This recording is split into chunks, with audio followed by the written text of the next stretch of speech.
नमस्कार दोस्तों, जैसा कि आप सभी जानते हैं कि 31 जनवरी 2024 को रिज़र्व बैंक ने एक आदेश जारी किया है पेटीएम के बारे में।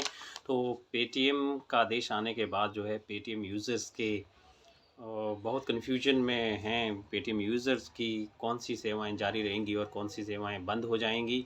मैं इस सिलसिले में एक आप लोगों से बात करना चाहता हूँ। तो सबसे पहले ये बात करते हैं कि एक्चुअली पेटीएम है क्या?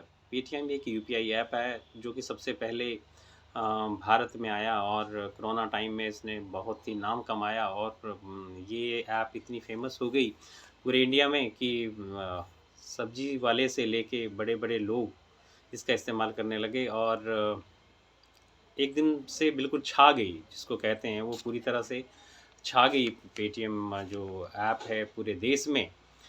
लेकिन 31 जनवरी 2024 को एक आदेश आया आरबीआई का, उसने जो पेटीएम का जो पेमेंट बैंक है उस पर उसने रोक लगा दी। तो लोगों के पास बहुत सारा कन्फ्यूजन दिमाग में आ गया कि पेटीएम का इस्तेमाल करें या नहीं करें, या पेटीएम की कौन-कौन सी सेवाएँ हैं जो इससे प्रभावित होंगी। लेकिन अगर आप उसमें देखते हैं तो अमूमन तौर पे जो आरबीआई का जो आदेश आया है वो सिर्फ़ पेमेंट बैंक पे आया है। यूँ समझें कि पेटीएम जो है वो अपने ग्राहकों के लिए कई सुविधाएँ देता है। जैसे उसमें से सबसे बड़ी जो सुविधा है वो पेटीएम वॉलेट की है।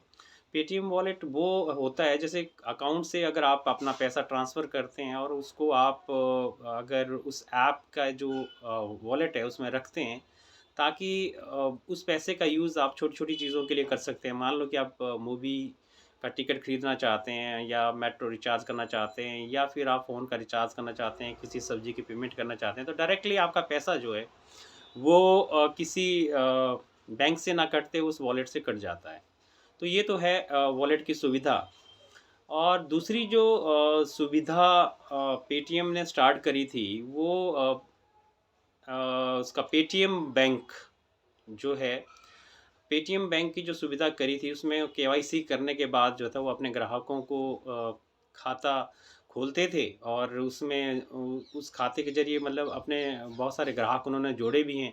तो ये वाली जो सुविधा है इसमें ज़्यादा से ज़्यादा 2 लाख रुपया तक जो थे उस अकाउंट में रख सकते थे और ये भी कार्ड की फैसिलिटी और सब प्रोवाइड करते थे उन ग्राहकों के लिए। तो आरबीआई ने क्या किया है कि उनको लगा कि ये पूरी तरह से सही काम नहीं हो रहा है पेटीएम के द्वारा, तो उन्होंने उन्होंने उस सुविधा को नए ग्राहक जोड़ने की जो उनको फैसिलिटी दी हुई थी उस पर उसने रोक लगा दी है। अब उन्होंने ये कहा है कि जो फ़ास्टैग मतलब कुछ लोग ऐसे भी हैं जिन्होंने फ़ास्टैग का इस्तेमाल जो है वो पेटीएम के थ्रू अपनी गाड़ियों पे जो फ़ास्टैग लगाया है और उसका जो पेमेंट है वो अपने वॉलेट के द्वारा जोड़ा हुआ है। तो वो जो वॉलेट का इस्तेमाल कर रहे थे फ़ास्टैग के लिए, उन्होंने कहा कि 15 मार्च के बाद ये जो आगे कार्रवाई है, मतलब जो रिचार्ज उससे किया हुआ है वो आगे तक नहीं चलेगा। और उससे पहले या तो आप उस पैसे को अपने अकाउंट में ट्रांसफ़र कर दें या फिर आप उसका इस्तेमाल कर लें। लेकिन ये नहीं है कि अगर अगर आपका पैसा वॉलेट में पड़ा है तो वो ख़त्म हो जाएगा। उसका आप उससे भी आप यूज़ कर सकते हैं क्योंकि पेटीएम की बाकी जो जितनी भी सुविधाएँ हैं वो आपको मिलती रहेंगी। सिर्फ़ अगर आपका अकाउंट जो है वो पेटीएम में है तो वो उसकी जो सुविधा है वो आपको नहीं मिलेगी।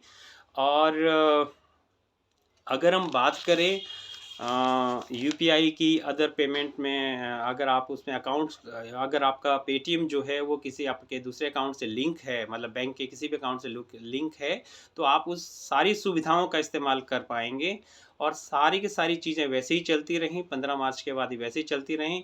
इस बारे में किसी प्रकार का कोई कन्फ्यूजन नहीं होना चाहिए। जय गुरु जी, जय गुरु जी।